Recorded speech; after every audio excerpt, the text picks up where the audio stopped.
Bir vaxtlar sərhədlər deyəndə axlıma ilk gələn yüksək, qalın, toxunulmaz divarlar olardı.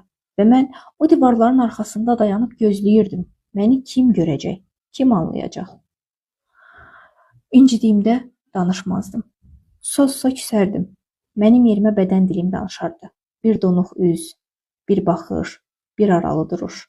Sanki onlarla özümü ifadə etməyə çalışırdım. Qarşımdakı məni anlamadığı üçün isə sonda əsəbləşib partlayardım. Peşəm gərək bunun sağlam davranış olmadığının fərqində idim. Və şəxsi terapiya müddətini keçdiyim zaman bu mövzunu işlədik və həmin ərəfələrdə mən yenə öz sərhədimi qoruya bilmədiyim bir hadisə yaşadım. Bəli, hadisə zamanı mən sərhədimi qoruya bilməmişdim. Amma hər zamankindən fərqli olaraq bu dəfə gec də olsa özümü ifadə edə biləcəyim bir mesaj yazmaq qərarına gəldim. Bu kiçik, amma mənim üçün böyük bir addım idi.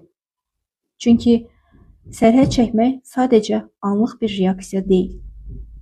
Yeni başlayanlar üçün sonradan addım atmaq da sərhəddi göstərməkdir. Sərhəd çəkmək özünü qorumaqdır.